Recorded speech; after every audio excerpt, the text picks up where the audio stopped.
India's biggest win away from home ఇదే మనం create చేసిన history. More than that Shubman Gill and his boys create చేసిన history. India versus England second టెస్ట్లో India ఘన విజయం నమోదు చేసుకుంది. And it was one of the most comfortable wins an Indian team ever had overseas. దీనికి చాలా కారణాలే ఉన్నాయి. First of all team selection నుంచి స్టార్ట్ అయితే క్రిటిసిజంతో స్టార్ట్ అయ్యి we went and proved that మనం సెలెక్ట్ చేసుకున్న టీమే కరెక్ట్ టీమ్ ఆ టెస్ట్కి, ఆ పిచ్కి, ఆ కండిషన్స్కి అని చెప్పేసి. నెక్స్ట్ మనం మాట్లాడుకోవాల్సింది శుభ్మన్ గిల్ క్యాప్టెన్సీ గురించి. శుభ్మన్ గిల్ 608 రన్స్ చేసినప్పుడు కూడా, టార్గెట్ ఇచ్చినప్పుడు కూడా there were a lot of criticism and people telling that ఎందుకు అంతవరకు మనం బ్యాటింగ్ ఆడాలని చెప్పేసి. But final day proved that he can bowl his best bowlers and he can take wickets. అంతేకాకుండా more than that Shubman Gill బ్యాట్తో తాను ఎంత కమాండింగ్గా ఆడగలడో ప్రూవ్ చేసుకున్నాడు. He scored more than 450 runs. ఒకే టెస్ట్ మ్యాచ్లో ఒక బ్యాట్స్మెన్ 2 ఇన్నింగ్స్ కలిపి 450 రన్స్ కొట్టడం అనేది it's no mean feat. So kudos and credit to Shubman Gill for that.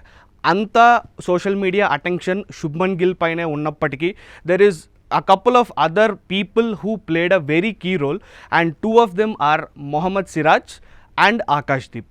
Mohammed Siraj టీమిండియాకి సీనియర్ బౌలర్ అయిపోయాడు ఆల్రెడీ. బుమ్రా లేని లోటుని చాలా మేరకు పూడ్చాడనే చెప్పుకోవాలి. ఎస్పెషల్లీ ఇన్ దిస్ టెస్ట్ సీనియర్గా లీడ్ తీసుకుని తన బౌలర్స్ని ఎంకరేజ్ చేస్తూ వాళ్ళతో పదే పదే మాట్లాడుతూ లైన్ అండ్ లెంత్ గురించి డిస్కస్ చేస్తూ ఫస్ట్ టెస్ట్లో ఉన్న ఇన్కన్సిస్టెన్సీస్ని ఆల్మోస్ట్ రిమూవ్ చేశాడు సెకండ్ టెస్ట్లో. And one of the most crucial bowlers in this test was Akashdeep.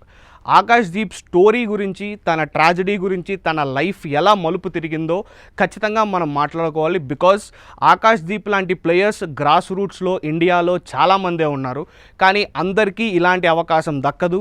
అవకాశం దక్కిన వెంటనే Akashdeep he grabbed it and he proved why he is one of the best fast bowlers in the Indian test cricket right now. Akashdeep story చూసుకున్నట్లయితే ఎక్కడో బీహార్లో ఉంటూ క్రికెట్పై చాలామంది లెజెండ్స్ని చూస్తూ, స్టార్టింగ్ విత్ కపిల్ దేవ్, వసీం అక్రమ్ వాళ్ళని చూస్తూ తాను కూడా ఒక క్రికెటర్ అవ్వాలని చాలా బలంగా ఫీల్ అయిన ఆకాష్దీప్కి తన ఫ్యామిలీ సిచ్యువేషన్ ఏమాత్రం కోఆపరేట్ చేయలేదు. అందుకని టెన్నిస్ బాల్ టోర్నమెంట్స్ ఆడుతూ దాంతో వచ్చిన డబ్బుతోనే ఎలాగోలా క్రికెటర్ అవ్వాలని వెస్ట్ బెంగాల్కి వెళ్ళి అక్కడ జాబ్ చేసుకుంటూ సైమల్టేనియస్గా క్రికెట్ అకాడమీలో జాయిన్ అయిన ఆకాష్దీప్కి ఫ్యామిలీ ద్వారా పెద్ద బ్లోనే తగిలింది.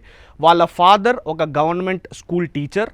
ఆ గవర్నమెంట్ స్కూల్లో ఉండగా తనకి హార్ట్ అటాక్ రావడం, ఆ హార్ట్ స్ట్రోక్ ద్వారా పారాలసిస్ రావడం, ఆ పారాలసిస్ కారణంగానే తను మంచాన పడ్డంతో ఫ్యామిలీ రెస్పాన్సిబిలిటీస్ పూర్తిగా ఆకాష్దీప్ అండ్ వాళ్ళ బ్రదర్ పైన పడ్డాయి.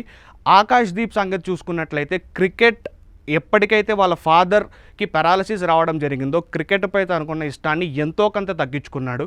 కానీ కంప్లీట్గా క్రికెట్ని తన లైఫ్లో నుంచి తీయలేదు.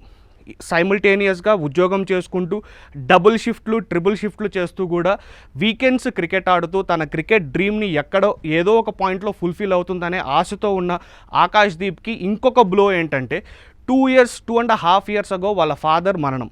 పారాలసిస్తో ఆల్రెడీ మంచాన పడిన ఆయన 3 years అగో he passed away.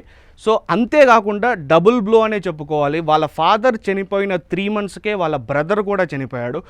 Wrong diagnosis చేసిన డాక్టర్ కేవలం కోల్డ్ అండ్ ఫీవర్ అని చెప్పి ఇంటికి పంపించాడు. పరిస్థితి తీవ్రత కనుక్కొని వారణాసికి వెళ్ళే లోపలే ఆ పాసింగ్లోనే వాళ్ళ బ్రదర్ చనిపోవడం ఆకాష్దీప్కి మరొక పెద్ద బ్లో. ఎందుకంటే ఆకాష్దీప్ బ్రదర్ తనకి చాలా పెద్ద మోటివేటింగ్ ఇండివిజువల్గా తన లైఫ్లో ఉండేవాడు. క్రికెట్ అనే తన డ్రీమ్ని ఎంతో కొంత పుష్ చేస్తూ తనకి సరిపడా కాంట్రిబ్యూట్ చేసేవాడు ఆకాష్దీప్ బ్రదర్. అలాంటి బ్రదర్ లేకపోవడం మరొక పెద్ద షాక్. ఇలాంటి 2 ఫ్యామిలీ ట్రాజడీస్ని తట్టుకొని బెంగాల్కి క్రికెట్ ఆడి అండ్ సౌరాష్ట్రకి మళ్ళీ రంజీకి అప్గ్రేడ్ అయ్యి 3 బౌలర్లు ఉండేవారు సౌరాష్ట్రకి, Mukesh Kumar, Akashdeep and Ishan Porel.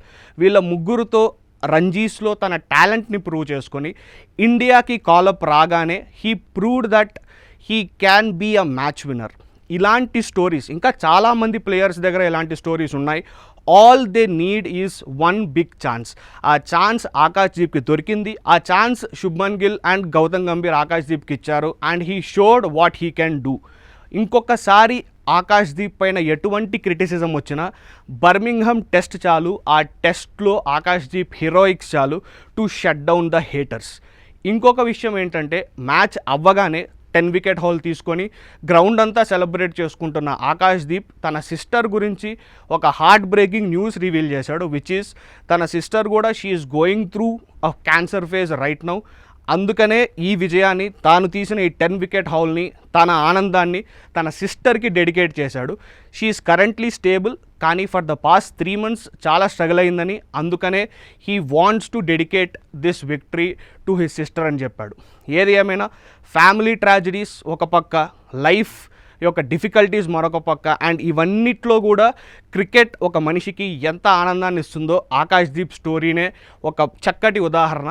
All in all, ఇంకా భవిష్యత్తులో ఇండియన్ టెస్ట్ క్రికెట్లో ఆకాష్దీప్ ఒక బెస్ట్ బౌలర్గా ఉండిపోవాలని మనస్ఫూర్తిగా కోరుకుందాం. Thank you.